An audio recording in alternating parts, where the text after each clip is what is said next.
How mercury causes brain neuron degeneration. Mercury has long been known to be a potent neurotoxic substance, whether it is inhaled or consumed in the diet as a food contaminant.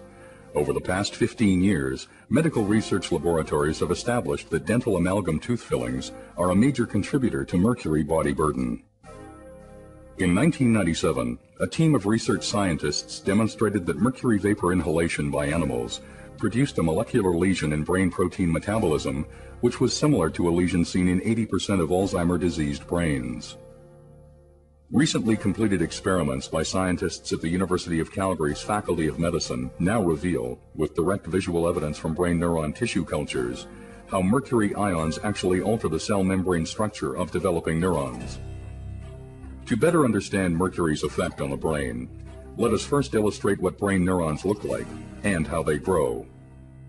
In this animation, we see 3 brain neurons growing in a tissue culture, each with a central cell body and numerous neurite processes. At the end of each neurite is a growth cone where structural proteins are assembled to form the cell membrane. 2 principal proteins involved in growth cone function are actin, which is responsible for the pulsating motion seen here, and tubulin, a major structural component of the neurite membrane. During normal cell growth, tubulin molecules link together end to end to form microtubules, which surround neurofibrils, another structural protein component of the neuronal axon. Shown here is the neurite of a live neuron isolated from snail brain tissue, displaying linear growth due to growth cone activity. It is important to note that growth cones in all animal species, ranging from snails to humans, have identical structural and behavioral characteristics, and use proteins of virtually identical composition. In this experiment, neurons also isolated from snail brain tissue were grown in culture for several days, after which very low concentrations of mercury were added to the culture medium for 20 minutes. Over the next 30 minutes, the neurite membrane underwent rapid degeneration, leaving behind the denuded neurofibrils seen here. In contrast, other heavy metals added at this same concentration, such as aluminum, lead, cadmium, and manganese, did not produce this effect. To understand how mercury causes this degeneration, let us return to our illustration. As mentioned before, tubulin proteins link together during normal cell growth to form the microtubules which support the neurite structure. When mercury ions are introduced into the culture medium, they infiltrate the cell and bind themselves to newly synthesized tubulin molecules.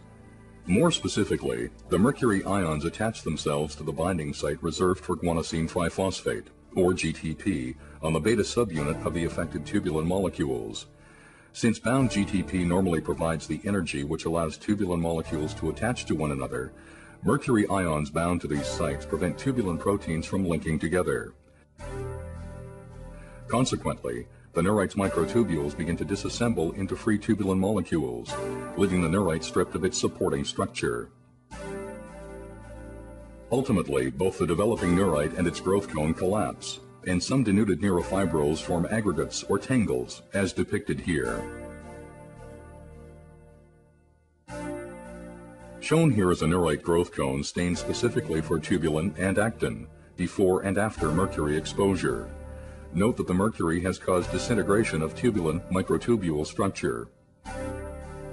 These new findings reveal important visual evidence as to how mercury causes neurodegeneration.